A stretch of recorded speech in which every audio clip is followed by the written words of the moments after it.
నమస్తే, నేను Kavitha. Welcome to I dream. Audience అంతా ఎప్పుడెప్పుడా అని ఎదురు చూస్తున్న మూవీ. నేను కూడా చాలా ఎక్సైటెడ్గా ఉన్నాను అంటూ జూనియర్ ఎన్టీఆర్ చెప్పినటువంటి మూవీ రిలీజ్ అయింది. దేవరాకి సంబంధించి వ్యూస్ అనేవి ఎలా ఉన్నాయి, రియాక్షన్స్ ఎలా ఉన్నాయి, ఓవరాల్గా ఎన్ని పాయింట్స్ వేయొచ్చు? మనతో పాటుగా ఉన్నారు సీనియర్ జర్నలిస్ట్ జిఆర్ మహర్షి గారు. మహర్షి గారు నమస్కారం. నమస్తే కవిత గారు. సో 6 ఏళ్ల తర్వాత సోలోగా జూనియర్ ఎన్టీఆర్ హీరోగా వచ్చినటువంటి సినిమా దేవరా ఎలా అనిపించింది మీకు? అంత అనుకున్నంత లేదు. అంటే బహుశా హైప్ ఎక్కువ క్రియేట్ కావడం వల్ల ఓవర్ ఎక్స్పెక్టేషన్ కూడా దీనికి కారణమేమో. అలా ఎక్స్పెక్టేషన్స్ ఏమీ లేకుండా నార్మల్గా చూస్తే ఓకే. అట్లా కాకుండా ఇదేదో మనం ఒక అద్భుతం చూస్తున్నాం అనుకొని ముందే అలా అనుకొని వెళితే మాత్రం నిరాశపరుస్తుంది. బహుశా అభిమానులకు నచ్చుతుందేమో నాకు తెలియదు, కానీ నాకైతే కొంత నిరాశపరిచింది. 6 ఏళ్ల తర్వాత అనేసరికి కొరటాల శివ ఉన్నారు, జూనియర్ ఎన్టీఆర్ ఉన్నారు, అండ్ మ్యూజిక్ ఉంది, ఇవన్నీ యాడ్ ఆన్ అయ్యాయి అనేది కూడా వినిపించింది. ఎలా అనిపిస్తుంది మీకు? అంటే కొరటాల శివగారి సినిమాల్లో సహజంగా ఉండే ఎమోషన్స్ ఉంటాయే, అంటే క్యారెక్టర్ని ఆయన రిజిస్టర్ చేసే విధానము, ఆ ఎమోషన్స్ అవి మిస్ అయినాడు. లాస్ట్ ఆచార్యలో కూడా అది మిస్ అయింది. సేమ్ అదే కూడా దీంట్లో కూడా జరిగినట్టు అనిపిస్తుంది. ఎందుకంటే ఇద్దరు తండ్రి కొడుకుల కథ, అది మామూలు ట్రైలర్లోనే తెలుస్తుంది. నేనేం స్పాయిలర్ చేయడం లేదు. సినిమా గురించి మొత్తం నేను చెప్పి స్పాయిలర్ చేయను, కానీ తండ్రి కొడుకుల కథ అనేది మీకు ట్రైలర్లో చూడంగానే అర్థమవుతుంది. ఒక దేవర పాత్ర ఉంటుంది, దేవరకు ఒక కొడుకు ఉంటాడు. ఆ అమ్మాయి ట్రైలర్లో చెప్పే మాటలను బట్టి ఇతను తండ్రి అంత తోడు కాదు, రూపం వచ్చింది కానీ అతనికి పౌరుషం రాలేదు అనే ఒక డైలాగ్ ఉంది కదా. ఇద్దరి కథ చెప్తున్నాడు అతను. ఈ ఇద్దరి కథ చెప్తున్నప్పుడు మామూలు ఆయన చెప్పే ప్రతి సినిమాలోనూ ఈ తండ్రి కొడుకుల కథ. ఆచార్యలో కూడా ఇంచుమించు తండ్రి, వాళ్ళు నిజ జీవితంలో తండ్రి కొడుకులు, సినిమాలో తండ్రి కొడుకులు కాదు, అంతే తేడా. ఏది ఆచార్యలో. సరే ఆచార్యతో మనకెందుకు పోలిక, కానీ ఇప్పుడు దేవరతో మాట్లాడాలి అనిపిస్తే ఆయన ఏమిటంటే ఒక కథని చెప్తున్నప్పుడు దాంట్లో కొన్ని క్యారెక్టర్స్, ఎమోషన్స్ని మనకు క్యారీ చేస్తాడు సినిమా అంతా. దీంట్లో వచ్చేసరికి ఏమైందంటే పెద్ద ఎన్టీఆర్, చిన్న ఎన్టీఆర్ తప్ప మిగతా ఎవరికి ఏమీ ఇంపార్టెన్స్ లేకపోవడం వల్ల ఆ ఇతర క్యారెక్టర్స్లో ఉన్నటువంటి బలం, అంటే విలన్ గట్టిగా ఉంటేనే కదా హీరో ఎంతటి స్ట్రాంగ్గా ఉంటాడు. హీరోకి ఇవ్వాల్సిన ఎలివేషన్స్, అంటే ఇప్పుడు సైఫ్ అలీ ఖాన్ అంత యాక్టర్ని తెచ్చిపెట్టుకున్న తర్వాత అతని క్యారెక్టర్ ఏంటో మనకు అర్థం కాదు, అతని గ్రాఫ్ ఏందో మనకు తెలియదు, అతని అంబిషన్స్ ఏంటో మనకు తెలియదు. పాత సినిమాలో, హిందీ సినిమాల్లో ప్రాణో, ప్రేమ్ చోప్రానో చూసినట్టుగానో ఇలా ఉండడం వల్ల ఆ విలన్ బలంగా లేకపోవడం అనేది హీరోకి నష్టం చేసింది. హీరో ఎంత బలవంతుడైనప్పటికీ నీ బలం ఎవరి మీద, విలన్ అనుచరుల మీద నువ్వు ఎంత బలం చూపిస్తే మాత్రం ఏం ప్రయోజనము? విలన్ అంత గట్టిగా నువ్వు ఢీకుంటే కదా, అది ఏదో మిస్ అయింది. అని అనేక క్యారెక్టర్లు ఉంటాయి. అంటే ఎక్కువ పాత్రలను అతను క్రియేట్ చేసుకుని, నిజానికి ఇన్ని పాత్రలు అక్కర్లేదు. ఒక 4 ఊళ్ళ కథగా దాన్ని తీసేసుకొని 4 ఊర్లకు 4 నాయకులు, వాళ్ళకు బోలెడు మంది అనుచరులు, మళ్ళీ వాళ్ళకి కుటుంబాలు, వాళ్ళకి పిల్లలు, ఇంతమందిని ఏం రిజిస్టర్ చేస్తారు? అసలు 2 పార్ట్లు అనుకోవడంతోనే ఆయన తనకు తాను నష్టం చేసుకున్నాడు. ఒక పార్ట్ అనుకొని ఉంటే ఏం జరిగి ఉండేదంటే నీట్గా దాన్ని కుదించి ఉండేవాడు ఆ కథని. 2 పార్ట్స్ అనేసరికి ఏముందిలే 2వ పార్ట్లో చెప్దాంలే మిగతా కథ అనుకున్నట్టు ఉన్నారేమో మనకు తెలియదు. అందువల్ల మొదటి పార్ట్ 1 చూసే వాళ్ళకి ఎవరికైనా సరే మీకు అంటే మీరు పాత కథ చెప్పండి. అంటే కొత్తగా కథలు ఏముంటాయి, తండ్రి కొడుకుల కథ అనేది ఇప్పటిది కాదు కదా, ప్రపంచం అంతా ఎప్పటి నుంచో వింటున్న కథే కదా అని అనొచ్చు ఎవరైనా. మీరు పాత కథ కూడా చెప్పండి, కొత్త సన్నివేశాలతో, కొత్త మలుపులతో చెప్పండి. నెరేషన్ అంటారే, మీరు అంబియన్స్ కొత్తది తీసుకున్నారు, సముద్రం అని అంబియన్స్ తీసుకున్నంత మాత్రాన మీ సీన్లన్నీ పాతవే, అన్నీ ప్రిడిక్టబుల్. అంటే ఒక మామూలు పరిజ్ఞానం ఉన్న ప్రేక్షకుడు కూడా, ఇప్పుడు అంత ప్రేక్షకులు తెలివి మీరిపోయారు. ఓటీటీల్లో ప్రపంచంలో వచ్చి అన్నీ చూసేసి ప్రతి సినిమా అభిమాని, సినిమా ప్రేక్షకులు తెలివి మీరిపోయారు. వాడు ప్రిడిక్ట్ చేసేస్తున్నాడు. సెకండ్ హాఫ్లో అద్భుతమైన మలుపు, ట్విస్ట్లు ఉన్నాయి, నో డౌట్. కానీ దాన్ని కూడా మనం కొంచెం ఆలోచించేవాడు ఎవడైనా ప్రిడిక్ట్ చేస్తాడు. అంత ప్రిడిక్షన్కి దొరికిపోకూడదు ఎప్పుడు దర్శకుడు. సో బ్యాక్గ్రౌండ్ స్కోర్ కావచ్చు, అక్కడ ఉన్నటువంటి విజువల్స్ కావచ్చు, ఎలా అనిపించాయి? విజువల్స్ బాగున్నాయి మేడం, విజువల్స్ ఆయన బాగా చేశారు. రత్నవేలు ఫోటోగ్రఫీ అద్భుతం, నో డౌట్. కానీ అనిరుద్ధ్ బీజిఎం ఏం పెద్దగా ఉపయోగపడలేదు సినిమాకి. అందులో పాటలు కూడా వాళ్ళు చాలా అనవసరంగా, అంటే సీన్లో ఉన్న టెంపోను బ్రేక్ చేస్తూ ఒక్కోసారి పాటలు వచ్చేస్తాయి. అలాంటిది ఏమీ లేకుండా జాగ్రత్త తీసుకున్నారు. పాటలు ఏదో సందర్భానుసారము 1-2 పాటలే ఉన్నాయి తప్ప అంటే పాటలు వచ్చేది ఏమి లేదు. సెకండ్ హాఫ్లో అయితే ఒకే ఒక్క పాట ఉంది ఎన్టీఆర్కి జాన్వీ కపూర్కి మధ్యన. అన్ని జాగ్రత్తలు తీసుకున్నారు కానీ ఆ కథలోనే ఆ ఎమోషన్ మిస్ అయిపోవడం వల్ల జరిగిన నష్టం ఏంటంటే వీళ్ళందరి కృషి కూడా పెద్దగా యాడ్ కాలేదు. పైగా అభిమానులు అయితే విపరీతంగా ఊహించుకున్నారు. మామూలు ప్రేక్షకుడు కూడా ఏమని ఊహించుకొని వెళ్తాడు? కొరటాల శివ దర్శకత్వము, జూనియర్ ఎన్టీఆర్ 6 ఏళ్ల తర్వాత వస్తున్నాడు. జూనియర్ ఎన్టీఆర్ అద్భుతంగా చేశాడు. ఆయనలో మనం ఏమి తప్పడానికి లేదు. ఆయనకి ఇచ్చిన క్యారెక్టర్ను అద్భుతంగా చేసుకుంటూ వెళ్ళాడు. అయితే ఆ క్యారెక్టర్లో అప్ అండ్ డౌన్స్, ఎమోషన్స్ ఏమున్నాయి, మనల్ని ఎక్కడ క్యారీ అవుతున్నాయి, ప్రిడిక్టబుల్గా ఉంది ఆ కథ. ఒక సముద్రం నేపథ్యం తీసుకున్నంత మాత్రాన ఒక కొత్త ధనాన్ని ఏమైనా మనం చూస్తున్నామా, లేదా పాత కథనే ఎక్కడో మనకు చాలా సినిమాల్లో చూసిన సన్నివేశాల్లాగా అనిపించడం ఇదొక మైనస్ సినిమాకి. అంటే మనకు గుర్తు రాకూడదు. మరి లేటెస్ట్ సినిమాలు అసలు గుర్తు రాకూడదు. మీకు రంగస్థలమో, బాహుబలో, ఇంకోటో ఆయన కొరటాల శివ గారి సినిమాలో మనకేమైనా గుర్తు వచ్చినాయి అనుకోండి, గుర్తొస్తే ఏమిటంటే ఓహో ఇది ఈ క్యారెక్టర్ అలా ఉంది, మనం గతంలోనే చూసేసాము, ఈ క్యారెక్టర్ ఇలా ఉంది. మరి క్లైమాక్స్ ఎండ్ అయితే మరీ మనం చూసిన సినిమా సీనే అది. అంటే ఏమంటారు చెప్పుకోవాలంటే బాహుబలే క్లైమాక్స్లో రిపీట్ అయింది అనుకోండి.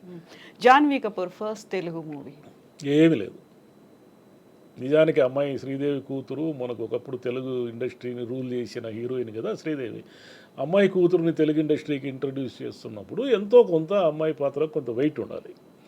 అమ్మాయి మరీ ఒక పాట లేదా ఒక 6-7 డైలాగుల కోసమే ఉన్నట్టున్నారు. వీళ్ళు ఇంటర్వ్యూలు చూస్తే అసలు ఆమె తెలుగు నేర్చుకున్నారని స్క్రిప్ట్ పేపర్ తీసుకొని గంటల తరబడి ఏమున్నాడు ప్రాక్టీస్ చేయడానికి, 7-8 డైలాగులు చెప్పడానికి రోజుల తరబడి ప్రాక్టీస్ కావాలా ఏంది? ఏమీ లేదు అసలు. అమ్మాయి జీరో. అమ్మాయి క్యారెక్టర్. అమ్మాయికి ఏదో కొంత స్పేస్ ఉండాలి. అక్కడ ఏమైపోయిందంటే లెంత్ ఎక్కువైపోయి చాలా ఆయన దగ్గర చెప్పాల్సిన చాలా కథ పెట్టుకోవడం వల్ల ఏమైపోయిందంటే ఎవరికి ఇంపార్టెన్స్ లేకుండా పోయింది. సో భయం పోవాలంటే దేవుడి కథ వినాలి, భయం ఏంటో తెలియాలంటే దేవర కథ వినాలి. నిజమే. భయం ఎందుకు? మనం లాజికల్గా అడిగితే ఎవరిని భయపెడుతున్నారు మీరు? మీ ప్రజలనే భయపెడుతున్నారు.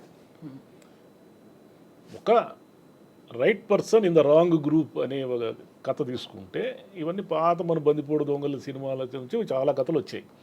దాంట్లో ఏమిటంటే ఒక హీరో ఉంటాడు, అతను దొంగతనాలు ఏవో బందిపోట్లతో కలిసి చేస్తూ ఉంటాడు. ఏదో ఒక దశలో అతనికి మనం చేస్తున్నది తప్పు, మనం చేస్తున్నది కరెక్ట్ కాదని అర్థమవుతుంది. ఆ గ్రూప్తో విడిపోయి తాను విభేదిస్తాడు. ఇదే జిస్ దేశ్మా, గంగాబైతే దగ్గర నుంచి మనం 1950 నుంచి అనేక సినిమాలు చూసాం. ఇవి దాన్ని కొంచెం సముద్రపు దొంగలకు మారిస్తే ఒక దశలో ఈయన ఎక్కడ తప్పు జరుగుతూ ఉందో కనుక్కుంటాడు. ఇప్పుడు ఏమిటంటే మనం లాజికల్గా మాడితే మీరు కస్టమ్స్ ఆఫీసర్లకు వ్యతిరేకంగా ఒక సరుకును తరలిస్తున్నప్పుడే మీకు అర్థం కావాలి మీరు చేస్తున్నది తప్పు పని. ఏదో తప్పు పని అయితేనే కస్టమ్స్ వాళ్ళని వెంట పడతారు అనేది చిన్న లాజిక్ కదా. ఆ లాజిక్ మిస్ అయిపోయి జరుగుతూ ఉంటాయి. జరిగిన తర్వాత ఒక దశలో అంటే ఏంటంటే కథలో సంఘటనలు కథకు అనుగుణంగా జరగాలి, దర్శకుడికి అనుగుణంగా జరగకూడదు. ఆ ఫ్లెక్సిబిలిటీ అనేది అంటే అతనికి అనుగుణంగా కథలో పాత్రలు ప్రవర్తించకూడదు. హీరో ఏదో ఒక చాలా విచిత్రమైన సందర్భంలో తెలుసుకుంటాడు మనం చేస్తున్న తప్పు అని. తెలుసుకున్న తర్వాత మీరెవరు అక్కడికి పోవడానికి వీలు లేదని తన వాళ్ళకి భయం పెడతాడు. అప్పటి వరకు దాని మీద బతుకు సాగిస్తున్న వాళ్ళు ఈయన చెప్పిన మాట విని భయాన్ని ఎందుకు ఫీల్ అవుతారు? అక్కడ ఏదో ఆ ఎమోషనల్ అటాచ్మెంట్ ఏదో ఉంటుంది, ఆ థ్రెడ్ని సరిగా లాగలేకపోయారు సినిమాలో. అది ప్రాబ్లం సినిమాలో. సో ఇప్పుడు దేవరా మూవీలో ముందుకు వెళ్తుంది, బ్లాక్ బస్టర్ హిట్ అవుతుంది, ఇలాంటివన్నీ కూడా సోషల్ మీడియాలో వినిపిస్తున్నాయి. ఆ యాంగిల్లో చూస్తే ఆ హిట్ అవ్వడానికి ఉన్నటువంటి ఎలిమెంట్స్ ఏమున్నాయి, ఏది ముందుకు తీసుకెళ్తుంది అనుకుంటున్నారు? ఇప్పుడు ఒకటే అభిమానులకు నచ్చుతుంది, 2 మరి తీసేసే సినిమా ఏం కాదు. అంటే అబ్బా భరించలేమురా బాబు అనుకునే సినిమా అయితే కాదు. ఎన్టీఆర్ తన భుజాల మీద సినిమాని మోసాడు 3 గంటల సేపు అనేది ఎక్కువ ఆ సినిమాకి. ఇంకా హీరోయిన్ అంటూ ఏమీ లేదు. మొదటి ఎన్టీఆర్కి భార్యగా నటించిన ఎవరు, ఆ పేరు కూడా ఎవరికి తెలియదు. రెండో ఎన్టీఆర్కి జాన్వీ కపూర్ నటించారు. ఆమె ఆమె పేరు అందరికీ తెలిసినా ఆమె ఏమీ లేదు సినిమాలో. అదేవిధంగా ఏమిటంటే దర్శకుడు తనకు అనువుగా సన్నివేశాలు రాసుకోవడం వల్ల ఏమిటంటే దీంట్లో పండాల్సిన ఎమోషను టెంపో అంటే మీకు కొన్ని సన్నివేశం వీళ్ళు చాలా కాలంగా ఊదరగొడుతూ వస్తున్న సొరచేప అనే సన్నివేశం మామూలుగా ఉండదు అని అంటూ వచ్చారు. ఏముంది దాంట్లో డైరెక్ట్ గా సముద్రంలోంచి ఆకాశంలోకి చూడడానికి బాగుంది కానీ దాంట్లో ఏముంది మామూలుగానే ఉంది. అంటే ఆ సొరచేప చేసే బీభత్సం ఏదో మాకు రిజిస్టర్ అయితే ఆ సొరచేపను జయించిన వ్యక్తిగా హీరోని మేము మాకు టెంపోతో చూస్తాం, అంటే గూస్ బంప్స్ అంటారే అలా చూస్తాం. మీరు అది ఏమీ రిజిస్టర్ కాకుండా మేము సొరచేప సీన్లు అద్భుతంగా తీసామని మీరు అనుకుంటే మాకెందుకు అది? మేము ఫీల్ కావాలి కదా. మీరు ఏం తీసేటప్పుడు మీకు అన్నీ అద్భుతంగానే ఉంటాయి. స్క్రీన్ మీద మేము అపరిచితులు కదా, మీరు ఆ కథతో పరిచితమైన వ్యక్తులు, మీరు ఆ కథతో కొన్ని ఏళ్ల పాటు ట్రావెల్ చేసి ఉంటారు, మీకు అద్భుతంగానే అనిపిస్తుంది ప్రతిదీ. మాకెందుకు అద్భుతంగా అనిపించాలి? మేము డబ్బులు ఇచ్చి ఈరోజు పొద్దున్నే తెల్లవారుల జామున లేచి 5 గంటలకు లేచి వచ్చి సినిమా చూసాము. మేము మా టైము మా డబ్బులు ఇన్నింటినీ మీకోసం ఖర్చు పెట్టినప్పుడు మీరు కొంచెం బాధ్యతగా తీయాలా అక్కర్లేదా సినిమాని?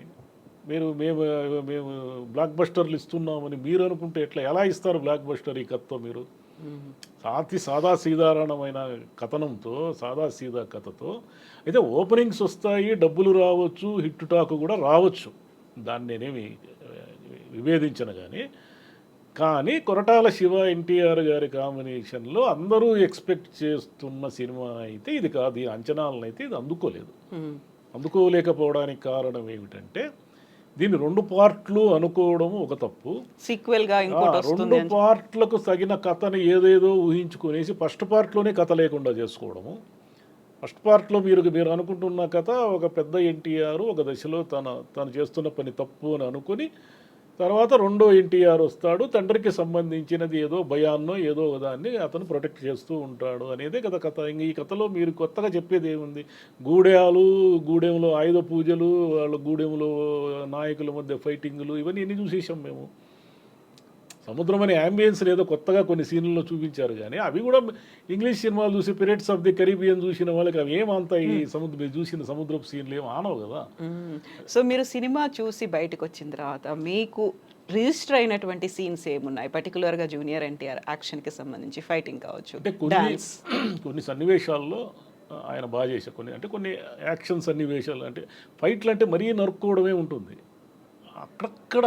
అంటే అందుకే కదా సముద్రం ఎర్ర సముద్రంగా మారుతుంది. అందుకే ఆయన ఎన్టీఆర్ వాళ్ళ తల్లి దగ్గర మాట్లాడే సీన్ 1-2 కానీ, లేదా ఆయన ఆ ఎమోషన్ అంటే వీళ్ళని మనం చేస్తున్న తప్పు మనం ఇంతకాలం చేసింది కరెక్ట్ కాదని గ్రహించినప్పుడు కానీ, ఈ రెండో ఎన్టీఆర్ దగ్గరికి వచ్చినప్పుడు 1-2 సన్నివేశాలు ఇట్లా.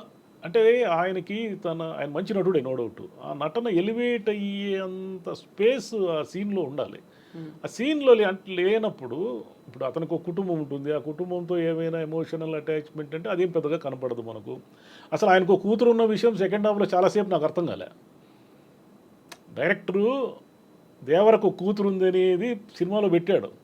దేవరకు ఒక కూతురు ఉందనే విషయము సెకండ్ హాఫ్లో చాలా సినిమా చూస్తే కానీ నాకు అర్థం కాలేదు.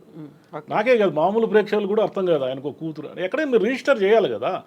కొడుకుతో చిన్నప్పుడు కథలు చెప్తాడు కానీ దేవరా కూతురుని దగ్గరకు తీసుకొని ఎప్పుడైనా కథ చెప్పుంటే మనకు ఇతనికి ఒక కూతురు ఉందని తెలిసేది.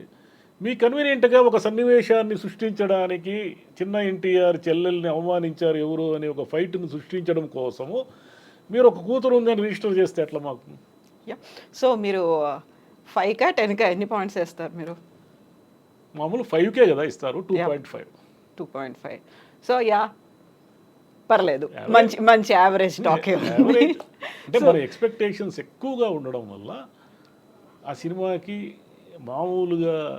మామూలుగానే ఉంటే దాని ఏం పెద్దగా పెద్ద జనానికి అంత పెద్ద ఇదేం అనిపించదు. కానీ మనం ఓవర్ ఎక్స్పెక్టేషన్స్, మనం సముద్రపు దొంగలు ఏదో పెద్ద సినిమాని క్యాన్వాస్లో చూస్తున్నాము అనే ఫీలింగ్ ఈ ప్రచారం క్రియేట్ చేయడం వల్ల తీరా థియేటర్లోకి పోయేసరికి అంతేమీ లేదు అనే దాంతో మనం బయటకు వస్తాం. సో ఇది డైరెక్టర్స్ మూవీ కాదు, హీరోస్ మూవీ అంతే. హీరో మూవీనే ఇది కంప్లీట్. శివ గారు తన దగ్గర అంటే ఆయన రైటింగ్లోనే ఎక్కడో తేడా కొట్టేసింది. ఆయన రైటింగ్లోనే ఏదో లాస్ట్ ట్విస్ట్ ఆధారంగా ఆయన ఏదో కథనేదేదో అల్లుకొని చివరికి బాహుబలి గుర్తొచ్చే ఒక తప్పు కదా. మీరు హిట్ అయిన సినిమాల నుంచి ఇన్స్పిరేషన్గా తీసుకుని మీ కొత్త సీన్లు మీరు తయారు చేసుకోవాలి. హిట్ అయిన సినిమా, బాగా హిట్ అయిన సినిమాలోని ఒక సన్నివేశాన్ని మీరు క్లైమాక్స్లో పెట్టడం వల్ల మీ మీద గౌరవం పోతుంది కదా ప్రేక్షకులకి. అయ్యో ఈయన కూడా ఇంతేనా, ఈయన ఏదో పెద్ద డైరెక్టర్ అనుకున్నామే, ఈయన ఏంది మరి ఇటు తీశాడే అనుకునే దానివల్ల ఆయనకు నష్టం అది. బట్ ఆయన ఫెయిల్ కాలేదు, అట్లని ఏదో ఫస్ట్ క్లాస్ కూడా రాలేదు, ఏదో బటాబొటిగా అలా పాస్ అయ్యాడు. సో రెగ్యులర్ ఒక సినీ సామాన్య ప్రేక్షకుల్లాగా వెళ్ళి చూస్తే సరిపోతుంది. చూస్తే ఏ కాదు, Yes, ప్రశాంతంగా చూడొచ్చు. Yes, దాని మీద ఏదో అద్భుతాలు అనుకుంటే మాత్రం మీరు సొరచేపని ఎన్టీఆర్ వేటాడతాడు అనుకుంటే మాత్రం ఏమీ జరగదు. సొరచేప మీద ఆయన ఎక్కువ వస్తాడు అంతే. ఎస్ మహర్షి గారు, థ్యాంక్ యూ సో మచ్ అండి. Thank you.